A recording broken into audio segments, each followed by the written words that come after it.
काशिफ अब्बासी साहब जो है वो चूंकि बहुत देर के बाद किसी प्रोग्राम में तशरीफ लाए हैं, अभी भी खुल के नहीं खेल रहे क्योंकि उनको आदत नहीं है गेस्ट के तौर पे बैठने की। वो यार अब मैं क्या जो अपना टाइम था वो भी आपका यार अपने प्रोग्राम में भी आप उनका टाइम मैं छोड़ जाए, हम दोनों उठ जाए। नहीं वो बड़ी बड़ी देर के बाद कायदे-ए-आज़म के साथ गए हुए थे मुल्क फतह करने। क्या वो क्या मतलब आप अपने एंकर आपस में खेलते रहते हैं। कंपीटिंग पॉलिटिकल मुकालमे में तो मैं हिस्सा भी नहीं बनना चाहता। अस्सलाम वालेकुम, welcome to my channel again. नाज़रीन काम इरशाद भट्टी की एक और एपिसोड लेके आपके सामने हाजिर हूँ।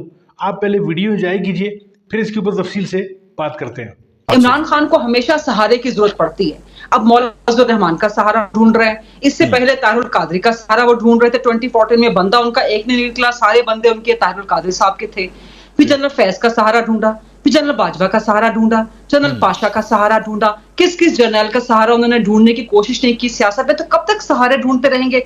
अब वो जनरल आसिम मुनीर का और जनरल नदीम अंजुम का सहारा ढूंढते फिर रहे हैं, जो उनको मिल नहीं रहा। वो कहते हैं जी मुज़ाकरात करूंगा, मैं बात करूंगा तो सिर्फ एस्टैब्लिशमेंट से करूंगा।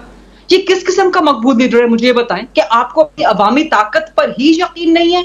आप कहते हैं जी, आपका बयानिया सारा दिन यही पिट रहा होता है कि जी मैं सबसे मकबूल लीडर हूं, मैं मकबूल खान न्याजी हूं, मेरे पास वोट सबसे ज्यादा है, पूरा पाकिस्तान 25 करोड़ का मेरे पास है। चलें ठीक है, पूरा 25 करोड़ का पाकिस्तान आपके साथ है, तो आप फिर एस्टैब्लिशमेंट की मिन्नत करने क्यों करते फिर रहे हैं? मैं बात करूंगा तो आपसे करूंगा। टाइम है ये फिर किस किस्म की सियासत है? पहले में यानी सहारा बड़ा खूबसूरत लफ्ज है।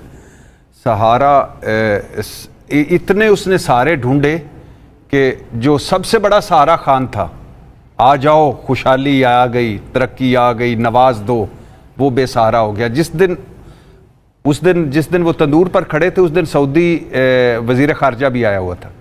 तो जिस बंदे ने सऊदी वजीर खारजा के साथ बैठकर मुल्क के मामलात डिस्कस करने थे, वो तंदूर पर खड़ा होकर रोटियों के वेट कर रहा था। ये होता है बेसहारा करना।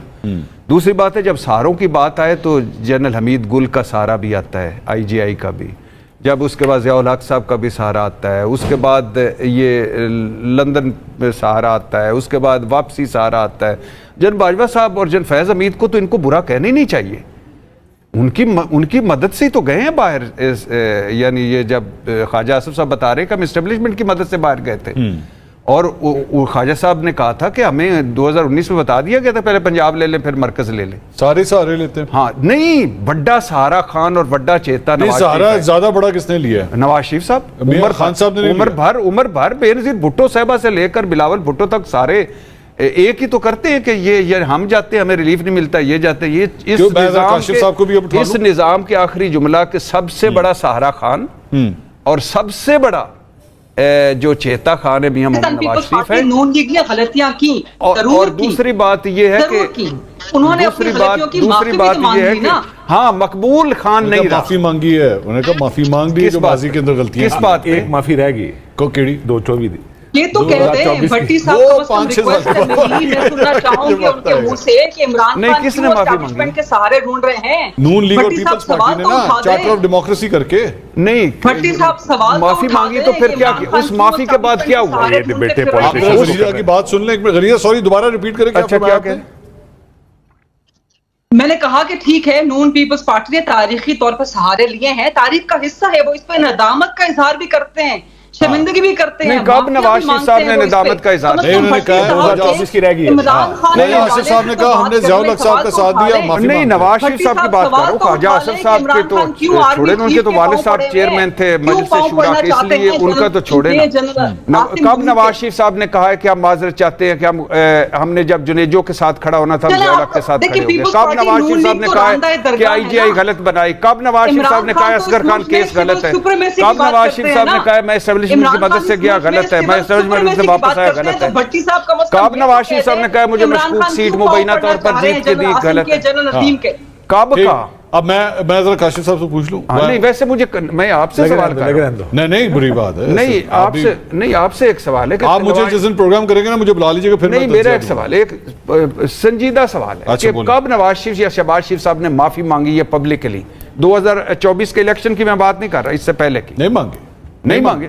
ख्वाजा आसिफ साहब ने कह दिया, मैं अगर आप कंपैरिजन कर रहे हैं तो वो तो ठीक कर रहे हैं आप, लेकिन अगर आप कह रहे हैं कि सिर्फ एक बात करनी है, हमारा प्रॉब्लम ये है कि जब मैंने बात की ना मरियम नवाज साहब आप उस्मान बुज़दार प्लस हैं, तो वो चली गई महमूद खान पर। अभी वो थे, अगर मरियम नवाज का मुकाबला आपने महमूद खान और अलीम इन गंडापुर से करना है तो फिर खत्म कर दो। काशिफ अब्बासी साहब जो है वो चूंकि बहुत देर के बाद किसी प्रोग्राम में तशरीफ लाए हैं, अभी भी खुल के नहीं खेल रहे क्योंकि उनको आदत नहीं है गेस्ट के तौर पे बैठने की। वो यार अब मैं क्या जो अपना टाइम था वो भी आपका, यार बोलने अपने प्रोग्राम में भी आप उनका टाइम मैं छोड़ जाए, हम दोनों उठ जाए। नहीं वो बड़ी बड़ी देर के बाद कायदे-ए-आज़म के साथ गए हुए थे मुल्क फतह करने, क्या हो गया? वो क्या मतलब आप अपने एंकर आपस में खेलते रहते हैं? कंपीटिंग पॉलिटिकल मुकालमे में तो मैं हिस्सा भी नहीं बनना चाहता। देखें हम यहाँ पर किसी पार्टी का ब्रीफ लेकर क्यों चलते हैं? ये थोड़ी है कि ये गलत है, ये ठीक। मैं मैं इस तरह की बहस हमें करनी भी नहीं चाहिए। देखें, उम्मीद करें कि सियासतदान सीख जाए और अपनी गलतियां दोबारा ना दोहराएं। हाँ ठीक, ये जो एस्टैब्लिशमेंट से अगर जान छुड़ानी है तो सियासतदानों को ये फैसला करना पड़ेगा कि हमें अपना कंधा इस्तेमाल नहीं होने देना, और सबको ये फैसला करना पड़ेगा। वैसे 130 सीट कुछ एंकरों को भी ये वैसे फैसला करना पड़ेगा कि अपना कंधा नहीं इस्तेमाल। नहीं, कुछ एंकरों को ये भी करना पड़ेगा एक दूसरे की तारीफें कर करके भी बड़े अरसे बाद तशरीफ लाए हैं भाई। वो उधर काली माता के पास गए हुए थे सब, क्या करने लगे, अब ये बाहर से उठ के इधर आ गए। अब ये आप दोनों का मामला है। बहुत शुक्रिया। इरशाद भट्टी को नाज़रीन किराम इतना हफ्सा मिला हुआ है, यानी ऐसी बातें शुरुआत में ये आदमी थोड़ा सा फंबल करता था, यानी चीज़ें इसको फिर इसने लिखना शुरू कर दिया। फिर वो इसको अक्सर लोग कहते थे कि जी पर्चियों से तुम पढ़कर जो है वो चीज़ें करते हो, लेकिन फिलबदी भी जब ये बोलता है आपको पर्चियाँ जब लिखी हुई फिर हों पास, तो बंदा फिलबदी नहीं बोल सकता। फिर एंकर जब कोई सवाल करता है उस मौका माल के हिसाब से, तो फिर उसको जवाब देना भी इरशाद भट्टी जानता है। अब जिस तरीके से इरशाद भट्टी साहब ने गरीदा फारूकी का जो है वो उसको टेक ऑन किया है, जिस तरीके से उसको जवाबदेह बनाया है, यानी अगर कोई और आदमी होता शायद तो इतनी आज़र दिमागी से और जहानत से ये जवाबात न दे सकता। यानी इरशाद भट्टी को मैं इसलिए सपोर्ट नहीं करता हूँ कि वो पीटीआई के वाले से कोई नरम रवैया या नरम गोशा रखता है, सिर्फ इस वजह से उसको सपोर्ट करते हैं हम। वो इस वजह से वो अच्छा लगता है वो आदमी कि वो बात टू द पॉइंट करेगा और बात बिल्कुल न्यूट्रल होकर बात वो करता है, यानी किसी के हक में वो बात जा नहीं रही होती। और जिस तरीके से आपने मुलाहिज़ा फरमाया इस प्रोग्राम में भी, तो मंसूर अली ख़ान जो है वो कई मौक़ों पे जो है उसने टोका भी है इरशाद भट्टी को। और फिर गरीदा फारूकी के आपने एक टिल्ट आपने देख लिया उसका, यही इसका टिल्ट, ये खातून जो है आपने इसको अक्सर शुरुआत के दिनों में देखा था जब पीटीआई पर उरूज के दिन थे, तो ये खान साहब के इंटरव्यूज़ जब किया करती थी तो ये खान साहब के ऊपर यानी सदके और वारी और कुर्बान हुआ होती थी उस वक़्त। और फिर जब इसको खान साहब के दौरे हुकूमत में जब इसको कोई लिफ्ट ज़्यादा नहीं कराई गई, तो फिर इसके अंदर से जो खूब से बातन था या जो भी चीज़ें जिनको भी आप कोई भी बात कह सकते हैं इसको, तो वो फिर वो चीज़ें निकल कर आई और इसने यकसर जो है वो पार्टी के अगेंस्ट इसने लाइन ली। और फिर अगेंस्ट लाइन लेना भी कोई इतनी बड़ी बात नहीं थी, लेकिन इसने फिर जो है वो खूब से बातन जो जिसे कहते हैं वो ज़ाहिर करना शुरू कर दिया। फिर इसने कुछ घटिया इल्ज़ामात और फिर कुछ ऐसी चीज़ें जो इसने शुरू कर दी, और शरीफों को इसने बेहतरीन यानी आसमान पे चढ़ा लिया। जब वो नवाज शरीफ साहब जब वो आए और उन्होंने जलसा किया वहाँ पे मीनार पाकिस्तान पे, कबूतर उड़ाने वाली जो बातें अक्सर आप सुनते रहते हैं, तो उसके बाद फिर जो है वो यानी जब इसने देखा कि ये इन तेलों में तो तेल नहीं है, ये तो गलत पार्टी की इसने जो है वो हिमायत शुरू कर दी। लेकिन इसके बावजूद भी फिर जब सोशल मीडिया पे इसके साथ जो कुछ हुआ, तो इसको मजबूरन जो है वो लाइन जो है वो कंटिन्यू रखनी पड़ रही है। तो अब भी ये सूरत हाल है नाज़रीन का। देखा आपने वीडियो में किस तरीके से ये रिएक्ट कर रही थी, और बाकी लोग जो बैठे हुए थे उनकी तो बारी इरशाद भट्टी ने नहीं आने दी।